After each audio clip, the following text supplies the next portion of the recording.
Hey everyone, Savage Worlds is like a lot of game systems where you have money and you spend your money on products, goods, services, and all that sort of thing. What if you want to have something much more abstract? Well, Savage Worlds does have a system called Wealth that abstracts out money and allows you to do purchases using an abstract stat. So let's talk about that today.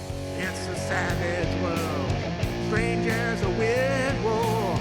It's a Hey everyone, it's savage Carl world. with Tabletop Tango. Look at the bubbles, do the stuff. We'd love your support. We'd love feedback, add some comments down, all that good stuff. And check out our podcast, Mastering the RPG, which is a lot of fun to do, more generic topics, but hopefully you'd like it. So what do I want to talk about today? So today I'd like to talk about the wealth system in Savage Worlds. It's a set of rules that allows to abstract out money. You don't need money. You're just using rolling against the stat. So let's talk about it. Let's get into it. And I've got something special at the end where there's a swag product that I think you should use with the wealth system to really make it shine outside of the core rules. So the first thing is there's a new stat called wealth. Does that make sense, eh? New stat called wealth. It starts at a D6, and it's not a trait, but it acts a lot like one. You get to roll with bennies. You get to use a wild die, that sort of thing. So how does it work? So if you're trying to buy something mundane, and I don't know, I guess that's going to be the game master's call, what's mundane. But let's say you say, hey, I got to buy a pair of scissors so I can do something. Well, who cares, right? You can buy a pair of scissors or something, even maybe a fire extinguisher, something that's not that expensive, easy to get. Why not? Just let people have it. Where it gets interesting, though, is in the book, the rules say if it costs $10 times your wealth die, more than that, so if your wealth die is a 6, more than $60, I guess, you might have to make a roll. Now, that seems pretty low, and I guess your game master can play with that. But if it's above a certain value, whatever that means, then you make a wealth roll. And that wealth roll, again, I said, is just like a trait roll in the sense of you can use bennies for rerolls and you get to use your wild die. So what the results of that die, what does those mean? So a critical failure means that there's no funds available, just none. And you can't buy it until you wait for a period of time or you get a reward. And we'll talk about rewards in a few minutes. Failure means you just don't have enough funds. But if you really want it, you can go ahead and buy it and go broke. And we'll talk about what going broke means in a minute too. Success means you can purchase it, but you have to decrease your wealth die. So if you had a D6 and you purchase something and you had a basic success, something expensive, you're going to decrease that wealth die to a D4. And finally, a raise means that you can purchase it without affecting your wealth die. So critical failure, no funds, can't do it. Failure, not enough funds, but if you want to do, you can go broke. Success means you can purchase it, but your wealth die goes down. And a raise means that you can purchase it and your wealth die does not go down. So that seems pretty straightforward.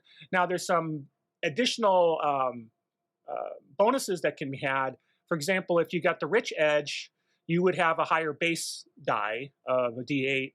Fame gives you a bonus of +1 on your die. Famous gives you a +2. So there's some bonuses that you can get. Now, what about penalties for how difficult it is? I think a game master could add that, and then this expanded wealth system that I'm going to talk about at the end, that's a swag product, kind of codifies that, and we can take advantage of that. So I mentioned going broke. So what does going broke mean? That means that if you ever go below a D4 on your wealth die, you're broke. All you can get is the necessities. That's all. Food, water, super basic shelter. That's all you can do. Anything that might be considered a luxury, which, that's, I guess, you can argue what's a luxury or not, you can't get. You simply don't have the money to do it until you get a reward. Basically, you get your wealth die up 1, because that's what rewards do, is they increase your wealth die. So that's it. That's what's going broke means. So you're a pauper. You're just barely living hand to mouth until you do a job or you go in that dungeon. And there's a reason why you're out there adventuring, because you need some cash. So now one of the other concepts is rewards. And so rewards are based on the job. So if you have a big job, a big score, you come out of the dungeon with a big haul of gold, your wealth die is going to go up. And so the wealth die goes up for a period of time, game time, and they talk about in the book like a month of time or whatever. But the bottom line is that's really up to the game master, I think. But the wealth die goes up by a die type when you get this big score. And so the big tricky part, I think, reading the rules is what exactly, how big is the score to be treated? How much gold do you need to bring out of the dungeon to raise it by one die type, to raise it by two die types? It really doesn't talk about that's kind of the game master's call. The expanded wealth system I'll talk about, they add a table to kind of make it easier for you to figure out, at least within their rule set that they present. It makes it easier to set up. So and then the last thing to kind of think about as a game master is for items that are difficult to procure. Now, a lot of settings have things around, is it rare, is it uncommon, is it common, is it very rare, and then those affect your ability to come into town and purchase those items or find those items, especially in like a post-apocalyptic setting. A lot of those settings have that, and a lot of them have kind of wealth systems that you can leverage as well. And it may be better than the core book, but we're talking about the core book here. So if it's difficult to procure, the game master might let you use things like networking to research or something like that so that you can find the item. So that's another great way of using the networking rules that you might have used just for knowledge. Now it's using to try to find the specific item you're looking for, so that you can now try to buy it by leveraging your wealth die. So that's it. That's the basics of wealth in the main rules. There's not a lot to it. It basically abstracts out, ignore money because you got the wealth die. Now, I found a swag product called Expanded Wealth. It takes the wealth system one step further. It adds some additional things on top of it that kind of make it, easier for a game master who's trying to figure this stuff out. They don't have to think about it as much. Now, again, it's a set of rules. You use them or you don't. And so let me tell you a little bit about what comes in the swag product, which I think would be good to add on if you're using the expanded wealth system and your setting does not have a version of it. So one of the things it does, and I'm not going to put much of this on the screen because, again, it's a swag product, and so it's only a few pages. It's not very long, and showing any one page is showing you a lot of what's there. So I'm not going to do that, but I'll kind of tell you what's in it.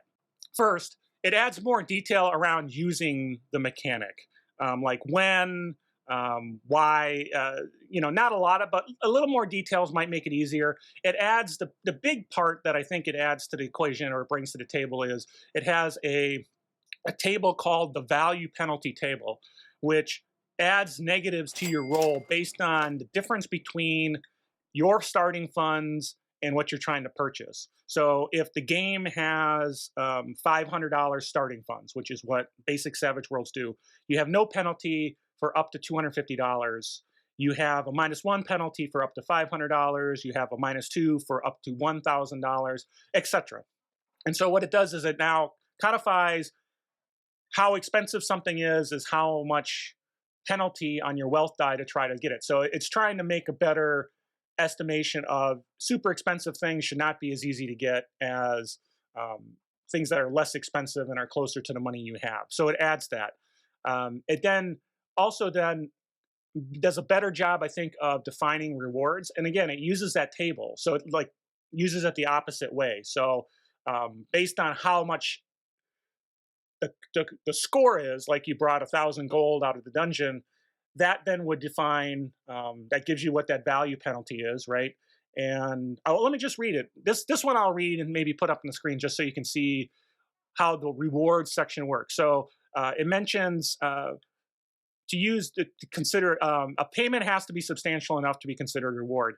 Use the value penalty table that I mentioned to determine how hefty the reward is. If the value reward inflicts a penalty at least equal to or half of the character's wealth die. So, for example, on a D6, if you're going to wealth die a D6, a -3, and a -3 in the value penalty table is $2,000 when you talk about starting funds of 500. It's probably worth 2 rewards. If the value penalty is greater than the character's wealth die, it's probably worth 3.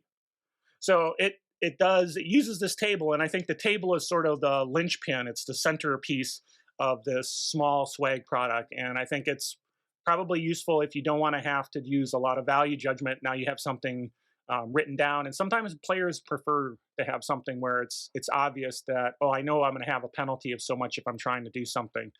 It gives more information about what rich means and um, sort of rich and wealthy, and what that means for you can just go buy something versus having to, um, you know, roll on a die. It adds the concept of saving so that you can save so that later you can buy something more expensive, which the core rules doesn't have. And then finally, it adds some sections on lifestyle tiers and what that means. It, it's it's not necessary when you're using the whole thing, but it adds a little of information that might help out. So that's the expanded wealth system. So wealth, pretty straightforward. You got a new die type called wealth. You're rolling against it when you're trying to get an item that's a little more expensive. You've got everything from a critical fail to a raise that has implications. Um, and then when you finish a job, you get a reward that increased that die type one, which makes it that much easier to get something more expensive that you're trying to find.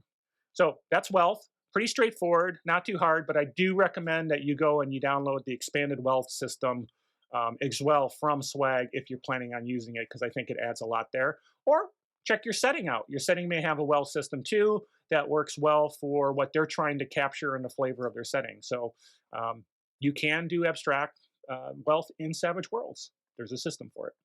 Thanks, everyone. This is Carl again with Tabletop Tango. Look at the bubbles, do the stuff. Love your support. Add some comments below what you think of the wealth system if you use it, and we'll catch you later. And don't forget Mastering the RPG. We'll talk to you later. Thanks. It's a Bye. savage world, strangers a weird war. It's a savage world, classics to explore. It's a savage world, in the land of the dead. It's a savage